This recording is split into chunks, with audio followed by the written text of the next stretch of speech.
Hello friends, welcome to भारतीय academy. दोस्तों, आज का लेक्चर हमारा ब्लड के ऊपर होगा। ब्लड के बारे में हम पूरी जानकारी जानेंगे। आरबीसी के बारे में, डब्ल्यूबीसी के बारे में, प्लेटलेट्स, प्लाज्मा और कुछ इंपॉर्टेंट वन लाइनर भी देखेंगे। जो ये ब्लड के ऊपर जो इंपॉर्टेंट क्वेश्चंस हैं उसके भी हम डिस्कस करेंगे।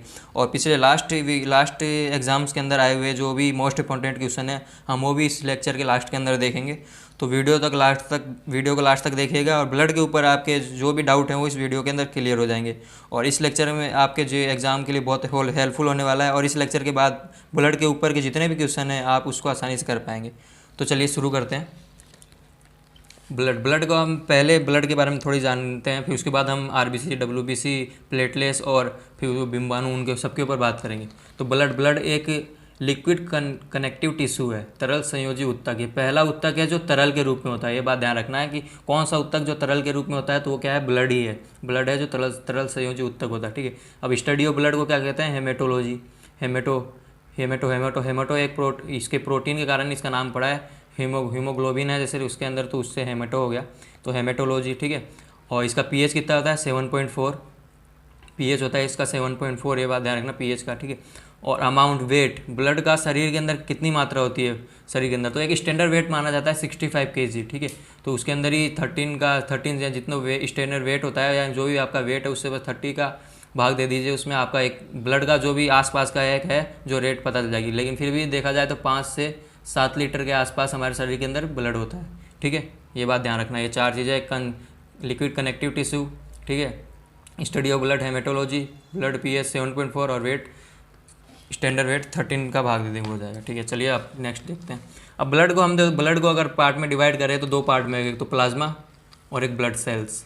ठीक है, अब प्लाज्मा के अंदर तीन चीज़ें मोस्ट इंपॉर्टेंट है, ये चीज़ पाई जाती है। एक अकार्बनिक लवण हो गया, फिर उसके पोषक तत्व हो गए, प्लाज्मा के अंदर ही होते हैं, और प्लाज्मा प्रोटीन हो गए। ठीक है, तो इसमें अकार्बनिक लवण की बात करें तो इसमें सोडियम का बाइकार्बोनेट, सोडियम, इसका फॉर्मूला ये हो जाएगा सोडियम बाइकार्बोनेट। ठीक है, NaHCO2, और सोडियम क्लोराइड NaCl।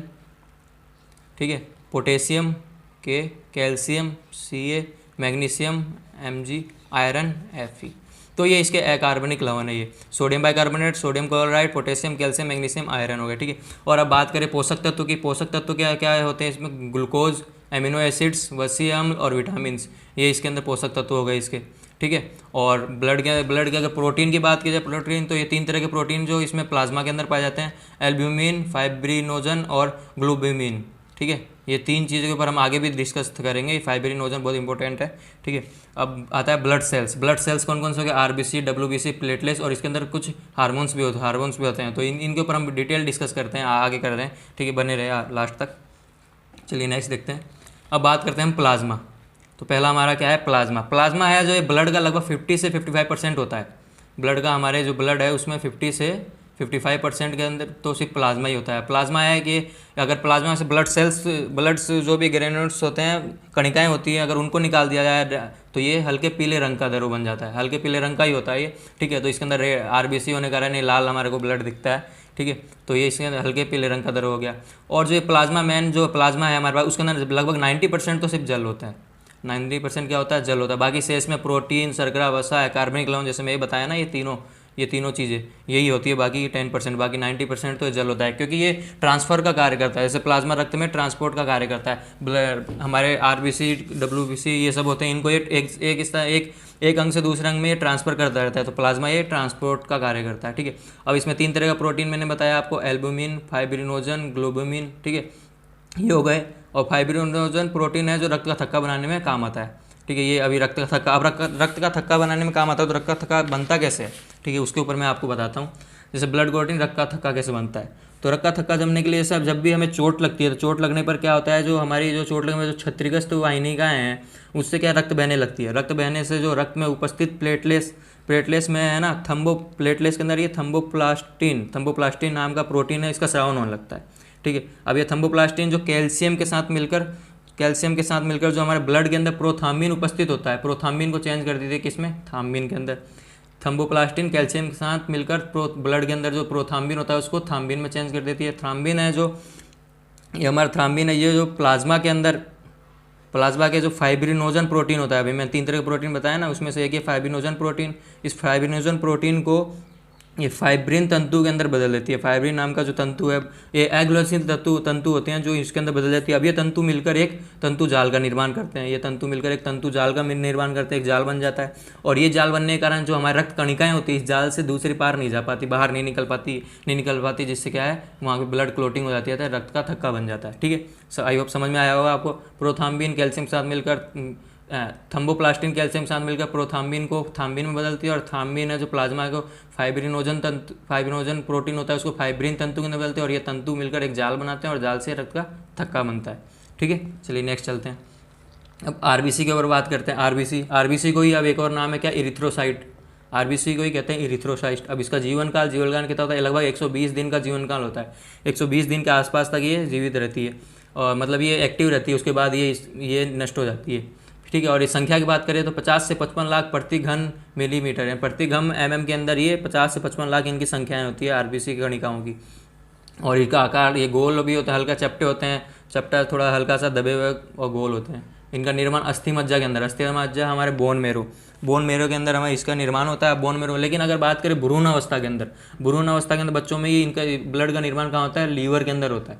ब्लड का निर्माण लीवर में होता है। लेकिन जैसे बच्चे का जन्म होता है उसके बाद अस्थि किस में ब्लड बनने लगता है, अस्थि मज्जा के अंदर ब्लड बनने लगता है। ठीक है, अब जो आरबीसी कोशिकाओं का जो लाल रंग है, वो लाल रंग मैंने बताया ना, हेमेटोलॉजी इसका जो नाम है ना, इसका अध्ययन को जो कहते हैं उसके हीमोग्लोबिन, जो इसका प्रोटीन होता है ना, हीमोग्लोबिन नाम का आयनिक यौगिक है, इसी के कारण इस प्रोटीन कारण इसका ये रेड कलर होता है। इसमें आयरन यौगिक है, ये हीमोग्लोबिन नहीं तो आयरन यौगिक, और ये इसमें जो ग्लोबिन है, ग्लोबिन जो प्रोटीन, और हीमेटिन आयरन होता है।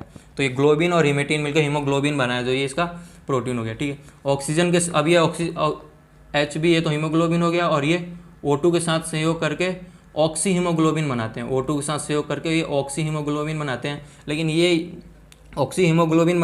ये संयोग थोड़ा अस्थायी होता है। ये ब्लड को जब एक स्थान दूसरे स्थान चल जाता है तो ये संयोग आसानी से टूट जाता है, ये संयोग हट जाता है। ठीक है, तो अब बात करें इसके सेल्स में, लाल रक्त कणिकाओं के सेल्स के अंदर, लाल रक्त कोशिकाओं के जो इसके अंदर क्या केंद्रक नहीं पाया जाता है। ये सेल है जिसके अंदर केंद्रक नहीं पाया जाता है सेल्स के अंदर। लेकिन इसके दो अपवाद भी हैं, इसमें हर चीज़ का अपवाद कुछ ना कुछ होता ही है। तो इसमें एक ऊँट और एक लामा, इनके जो आरबीसी होती है, आरबीसी के अंदर इनकी जो आरबीसी होती है, आरबीसी के अंदर क्या पाया जाता है, इसके आरबीसी में केंद्रक पाया जाता है। लेकिन जो वैसे नॉर्मली होता है आरबीसी केंद्रक नहीं पाया जाता है। ठीक है, अब रक्त बनने में कौन सा विटामिन सहायक होता है, विटामिन B, रक्त बनने में सहायक होता है। लेकिन रक्त को परिपक्व करने के लिए, आरबीसी को परिपक्व होने के लिए कौन सा विटामिन है, विटामिन B12। ये हमारे एग्जाम के पर्सपेक्टिव काफ़ी इंपॉर्टेंट है। आरबीसी को परिपक्व करने के लिए B12 काफ़ी बार एग्जाम में पूछा गया है ना, तो B12 हो गया। और इसमें जो हमारा ये आयरन होता है, आयरन ये फेरस रूप में होता है, ये बात ध्यान रखना। फेरस, आयरन के 3 रूप होते हैं, फेरस, फेरिक, ये है, तो फेरस रूप के अंदर होता है। ठीक है, और इसके आरबीसी के इसको निर्माण के लिए क्या क्या जरूरी होता है, आयरन, विटामिन, प्रोटीन, फेलिक एसिड, ये सब इसके जो निर्माण होता है बोन मेरो के अंदर, उसके लिए ये आवश्यक होता है। ठीक है, तो ये आरबीसी के बारे में था। डब्ल्यूबीसी श्वेत रक्त कणिकाएँ, श्वेत रक्त कोशिकाएँ हो गई। ठीक है, इसको हम ल्यूकोसाइट भी कहते हैं। ये याद है, इसका एक नाम है क्या, ल्यूकोसाइट। इसका जीवन काल होता है 10 से 12 दिन के आसपास होता है। जिस समय मान लीजिए चोट लगी है या फिर बाहरी संक्रमण हुआ है, उसी समय फटाफट बनती है। और अगर चोट लग रही है तो उस समय ये अपना उत्पादन बहुत ज़्यादा कर देती है। ठीक है, इसकी संख्या लगभग 7 से 10,000 प्रति घन होता है। ठीक है, अभी मतलब नॉर्मली तो इतना होता है, लेकिन जिस समय शरीर को जरूरत होती है, चोट लगती है, बाहरी संक्रमण होता है, तो ये संख्या बढ़ भी सकती है। ठीक है, और इनका निर्माण भी अस्थि मज्जा में होता है। लेकिन अस्थि मज्जा की जो स्तंभ कोशिकाएं होती है उसके अंदर डब्ल्यूबीसी का निर्माण होता है। ये बात ध्यान रखना, अस्थि मज्जा की जो स्तंभ कोशिकाएं हैं उसके अंदर डब्ल्यूबीसी का निर्माण होता है। ठीक है, और डब्ल्यूबीसी क्या करता है, शरीर के बाहरी संक्रमण से बचाता है। ठीक है, एंटीबॉडीज़ का निर्माण करता है शरीर के अंदर। और ये हल्का श्वेत रंग का होता है। हल्का श्वेत रंग का क्यों होता है, क्योंकि इसके अंदर ये अब आरबीसी रेड रंग का क्यों होता है, क्योंकि इसमें हीमोग्लोबिन प्रोटीन था, लेकिन इसमें हीमोग्लोबिन प्रोटीन अनुपस्थित होता है। इस कारण ये मतलब श्वेत रंग का होता है। ठीक है, तो अब इसके बारे में थोड़ा सा और डिटेल से बताता हूँ। डब्ल्यूबीसी को अब 2 पार्ट के अंदर डिवाइड किया, कणिका युक्त कोशिका, कणिका विहीन कोशिका। कणिका युक्त कोशिका में कौन कौन से आ गए, बेसोफिल, इयोसिनोफिल, इसको एक और कहते हैं एसिडोफिल भी कहते हैं इसको। ठीक है, ये बात ध्यान रखना, एसिडोफिल, और एक न्यूट्रोफिल हो गए। और कणिका विहीन में मोनोसाइट्स, लिम्फोसाइट्स, और लिम्फोसाइट्स को 2 पार्ट में डिवाइड कर दिया, टी लिम्फोसाइट्स और बी लिम्फोसाइट्स। ठीक है, अब ये जो हमारा बेसिडोफिल होता है ये अति संवेदनशील होता है। अति संवेदनशील WBC कौन से हो गए, एसिडोफिल हो गए, ठीक है। और ये जो ये हमारा एसिडोफिल हो गया है, इओसिनोफिल है ना, ये चीज़ होती है मतलब जो एलर्जी होता है हमको किसी चीज़ से, बाहरी चीज़ से एलर्जी हो जाता है, उसके लिए ये संवेदनशील होती है काफ़ी, ठीक है। और फिर आता है न्यूट्रोफिल। न्यूट्रोफिल होता है ये काफ़ी अधिक, सबसे अधिक मात्रा में WBC की कौन सी पाई जाएगी, न्यूट्रोफिल, ये पाई जाएगी, ठीक है। इसको हम एक और चीज़ कहते हैं मवाद सेल। मवाद, जब भी घावा होता है वहाँ मवाद बढ़ती है तो वो उसके अंदर ये सेल ही वहाँ पे होती है, मवाद सेल, पस सेल्स भी कहते हैं, मवाद सेल हो गए, ठीक है। अब बात करें मोनोसाइट्स, तो सबसे बड़ी WBC कौन सी होती है, सबसे बड़ी WBC हो जाएगी मोनोसाइट्स हो गए। और ये जीवाणुभोजी जैसे बाहरी संक्रमण होता है कि जीवाणु से, तो ये जीवाणु यही एक्टिव होकर उनको नष्ट करती है। फिर बात करते हैं लिम्फोसाइट्स सबसे छोटी, अब जब ये बड़ी है तो छोटी भी तो होगी, सबसे छोटी लिम्फोसाइट WBC कौन सी होती है, लिम्फोसाइट्स इसमें। और ये एंटीबॉडीज़ बनाती है, ये जो लिम्फोसाइट्स होती है ये एंटीबॉडीज़ बनाती है।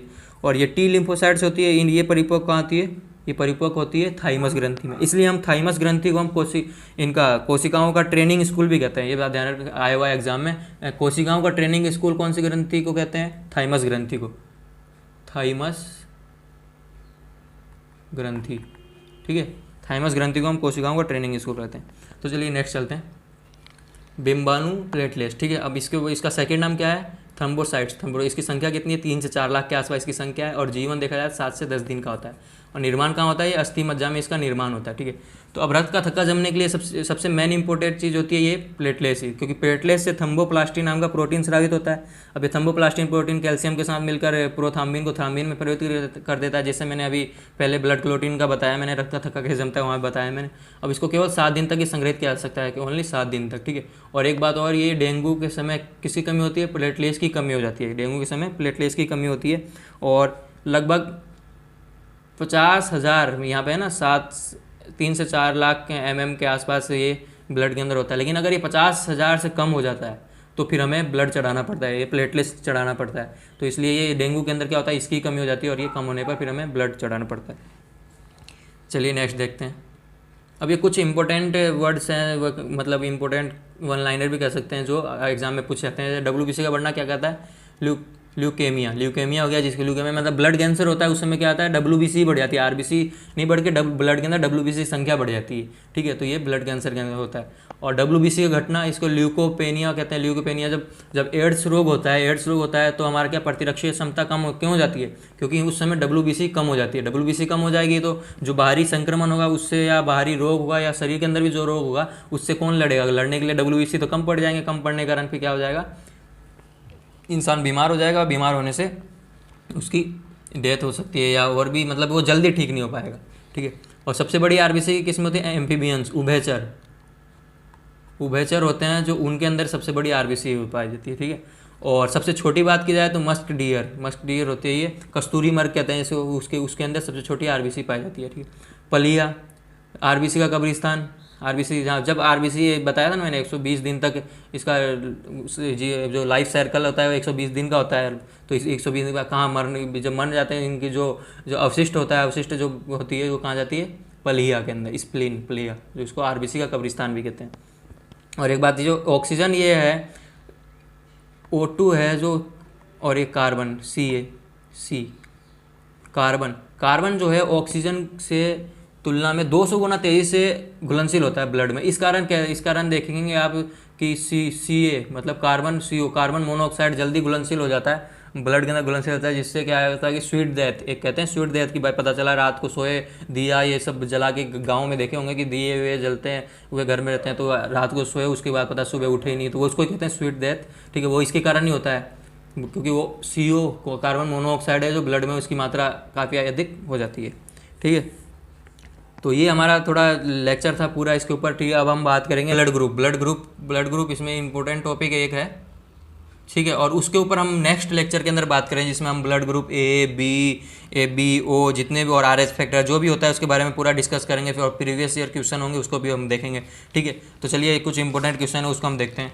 तो मानव में रक्त का pH कितना होता है, रक्त का pH मैंने स्टार्टिंग में आपको बताया कितना होता है, 7.4, ठीक है। नेक्स्ट, रक्त में कौन सी धातु पाई जाती है रक्त में, तो मैंने बताया था अकार्बनिक कुछ धातु में कौन कौन से आ जाएंगे, कैल्शियम, नहीं पाई जाती जिंक, नहीं पाई जाती सोडियम, नहीं। तो रक्त के अंदर देखा जाए कौन, हीमोग्लोबिन। हीमोग्लोबिन में कौन होता है, आयरन। हीमोग्लोबिन में आयरन पाया जाता है। चलिए नेक्स्ट चलते हैं। रक्त में लाल रंग किसके कारण होता है, रक्त में हीमोग्लोबिन प्रोटीन के कारण होता है। ठीक है, पूरा ये सब चीज़ें मैंने पीछे बता दिया, आपने लेक्चर देखा आराम से, आप पूरे क्वेश्चन सही समझ लेंगे। ये सब एग्जाम में आए हुए क्वेश्चन ही मैं आपको बता रहा हूँ।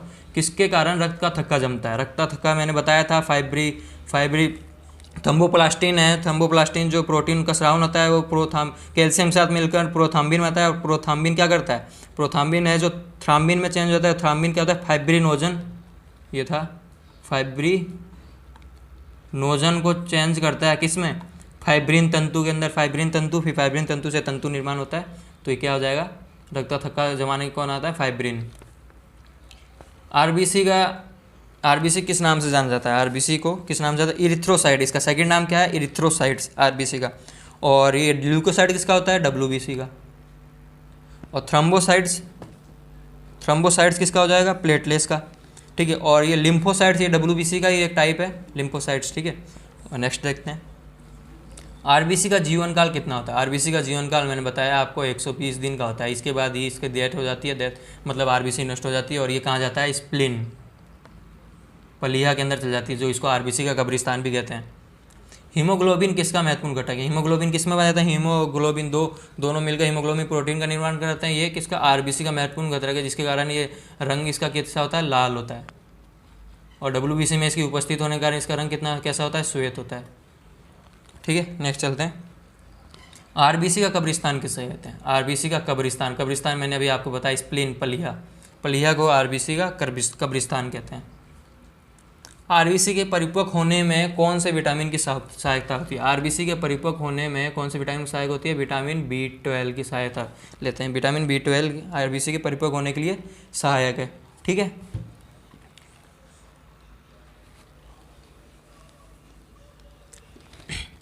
तो थैंक यू दोस्तों, आई होप आपको लेक्चर पसंद आया होगा। जितने भी ब्लड के ऊपर जो भी था मैंने आपको पूरा डिटेल से समझाया है। आप मुझे लगता है कि आप एग्जाम में आए हुए क्वेश्चन आसानी से कर पाएंगे अब।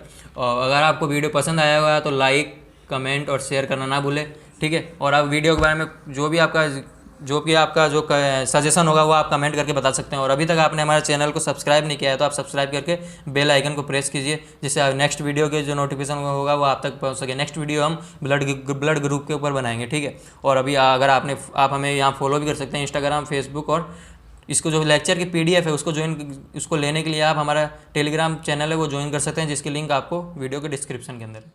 ठीक है, थैंक यू।